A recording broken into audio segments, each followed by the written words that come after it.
camera. Wave high. You can send this to Caitlin. Yeah. Or your mom or somebody. Okay, let's do a cruising descent to 1,000 feet.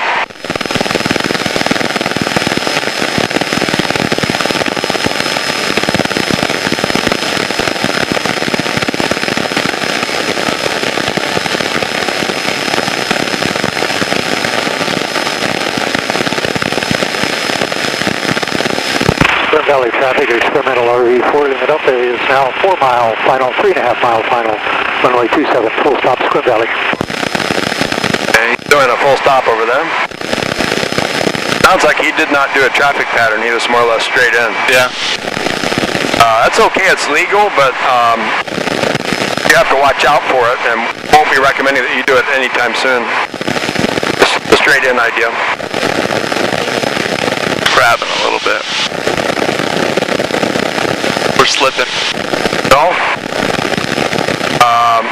You're not doing anything. If it falls in the middle, you're not slipping or skidding. No? No. We'll do a little more ground reference, though. I'll give you an idea of what that's all about.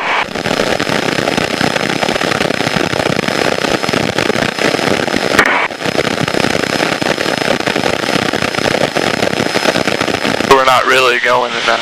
Yeah, we're not going where we're pointed. So there's a wind effect on the airplane, but it's not a slip or a skid. You can be crabbed into the wind to accomplish, but we're probably tracking over that way somewhere.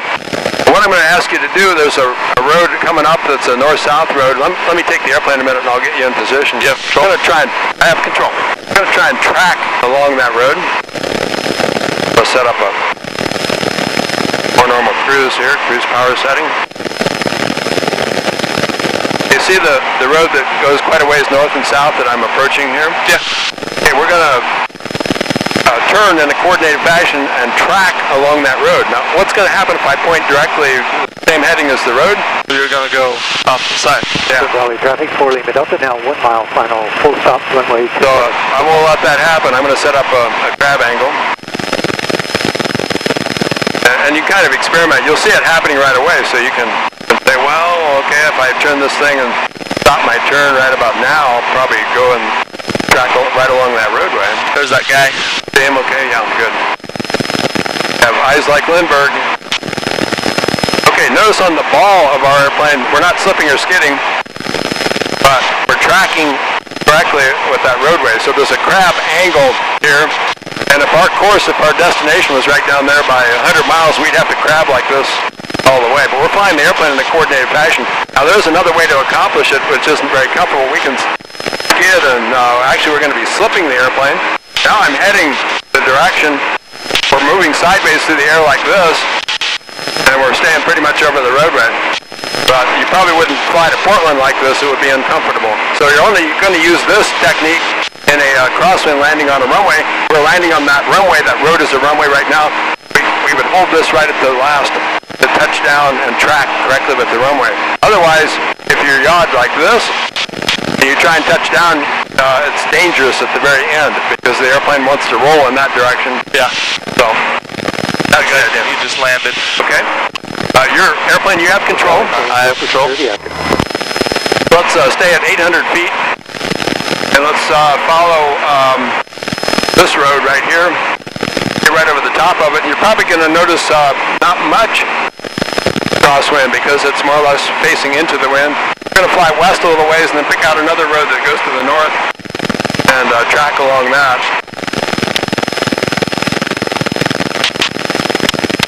So we'll stay at 800 feet, normal cruise, keep scanning, line up with this road and follow it, and grab it if you need to. That is, adjust the heading a little bit.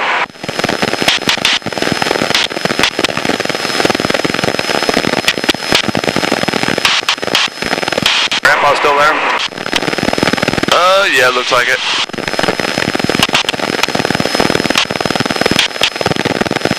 Okay, coming up is Kitchen Dick Road, and it goes out to the north.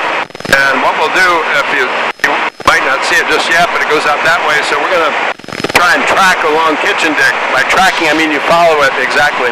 Alrighty.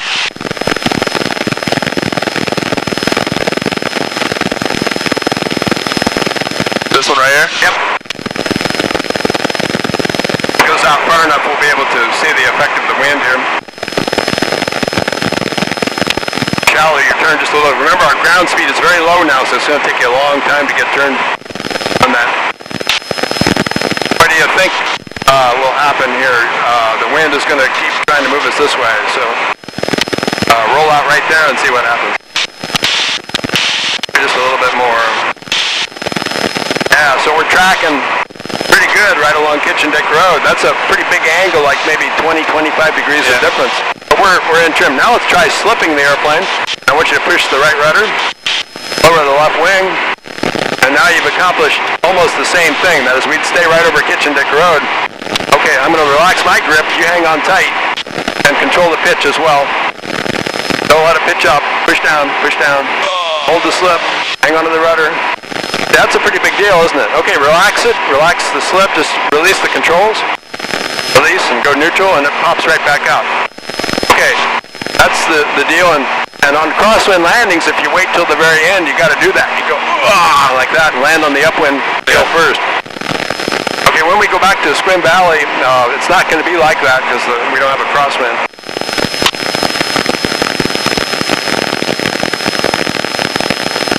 That's a side slip. A forward slip is where you basically go to maximum rudder, and then you can steer the airplane by using more or less roll control. We'll do that another day. And consider our fuel really looks pretty good on the gauges, but on the dip check there wasn't quite so much there. Okay, let's turn. I'm trying to think of pattern entry here. Let's turn to heading of east 090. Clear traffic.